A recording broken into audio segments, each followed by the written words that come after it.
तो गाइस आज का ये वीडियो बड़ा ही इंफॉर्मेटिव होने वाला है क्योंकि आज की एडवांस स्ट्रक्चर में हम लोग कुछ नए नए सेंटेंसेस सीखने वाले हैं। तो गाइस स्क्रीन पे आपको सेंटेंस दिख रहा है, तो चलिए सबसे पहले देख लेते हैं सेंटेंसेस क्या क्या है। उसे सच बोलने में शर्म आती है। उसे सच बोलने में शर्म आती है। या फिर मुझे गाने में शर्म आती है। मुझे गाने में शर्म आती है। या फिर उसे बाहर खाने में शर्म आती है। उसे बाहर खाने में शर्म आती है। या फिर मुझे नाचने में शर्म आती है। मुझे नाचने में शर्म आती है।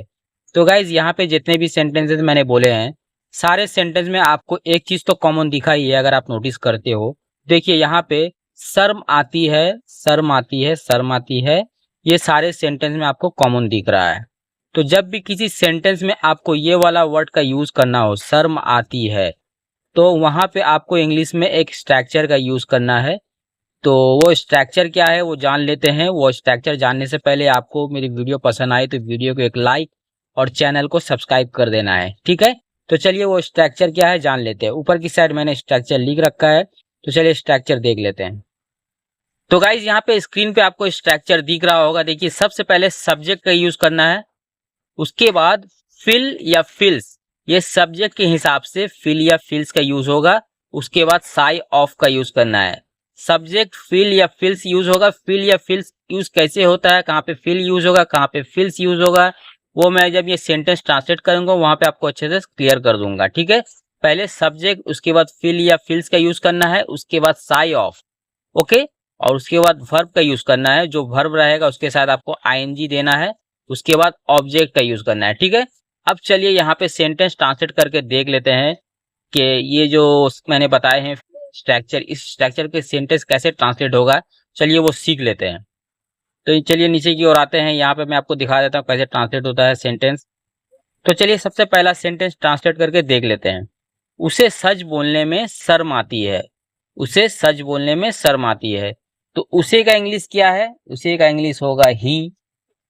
सबसे पहले सब्जेक्ट यूज करना है, इसलिए यहाँ पे ही का यूज हुआ, ये एक सब्जेक्ट है ही। उसके बाद फील्स का यूज होगा, फील्स।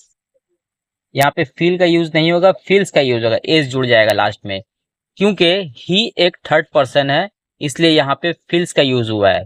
फील की जगह फील्स का यूज हुआ है, फील के साथ एस जुड़ जाएगा, फील्स, ओके। He feels. उसके बाद sigh of, he feels sigh of, sigh of. उसके बाद आपको वर्ब का यूज करना है। तो यहाँ पे वर्ब क्या है? बोलना। तो बोलने का इंग्लिश क्या है? टेल। तो यहाँ पे टेल यूज होगा, टेल। उसके साथ आईएनजी प्लस हो जाएगा, टेलिंग। अब यहाँ पे ऑब्जेक्ट जो है क्या, मतलब क्या बोलने में उसे शर्म आती है? सच बोलने में। तो डी ट्रूथ। सच का इंग्लिश क्या है? Truth, truth. उसे सच बोलने में शर्म आती है, he feels shy of telling the truth, okay.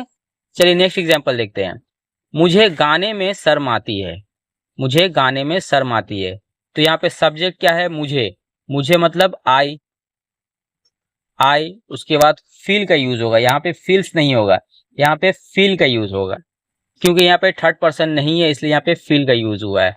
उसके बाद साई ऑफ, साई ऑफ। उसके बाद वर्ब का यूज होगा। तो यहाँ पे वर्ब क्या है? गाना। गाना मतलब सिंगिंग। तो यहाँ पे लिख लेते हैं singing, singing. I feel sigh of singing, okay.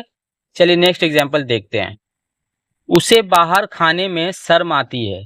उसे बाहर खाने में शर्म आती है। तो यहाँ पे देखिए उसे है, उसे का इंग्लिश क्या है? ही। तो ही, क्योंकि ही एक थर्ड पर्सन सब्जेक्ट है, इसलिए यहाँ पे फील की जगह फील्स हो जाएगा, एस जुड़ जाएगा, फील्स। उसके बाद साई ऑफ, साई ऑफ। उसके बाद वर्ब यूज करना है। यहाँ पे वर्ब क्या है? खाना।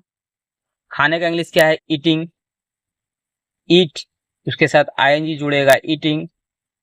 कहाँ खाने में शर्म आती है? बाहर खाने में। तो आउटसाइड। बाहर की इंग्लिश क्या है? Outside, outside. उसे बाहर खाने में शर्म आती है, he feels shy of eating outside, okay. चलिए लास्ट एग्जांपल बचा, इसे भी सीख लेते हैं। मुझे नाचने में शर्म आती है। मुझे नाचने में शर्म आती है। तो यहाँ पे मुझे का इंग्लिश क्या है, आई। उसके बाद यहाँ पे फील का यूज होगा, एस नहीं जुड़ेगा। उसके बाद साई ऑफ। और नाचने का इंग्लिश क्या है, डांस। तो यहाँ पे डांस, उसके साथ आईएनजी जुड़ जाएगा, डांसिंग। क्योंकि वर्ब के साथ आईएनजी जुड़ेगा, इसलिए यहाँ पे डांसिंग हो गया है। मुझे नाचने में शर्म आती है, I feel shy of dancing. तो गाइज मुझे लगता है कि आपको मेरे इस वीडियो से समझ में आ गया होगा कि फील शाय ऑफ से सेंटेंस को कैसे ट्रांसलेट करना है। तो गाइज आपको क्या करना है, सेम इसी तरह का एक सेंटेंस मेरे कमेंट बॉक्स में लिखना है। मैं वहां पे उसे चेक करूंगा, अगर सेंटेंस सही रहा तो ठीक है, नहीं तो मैं उसे करेक्शन भी कर दूंगा।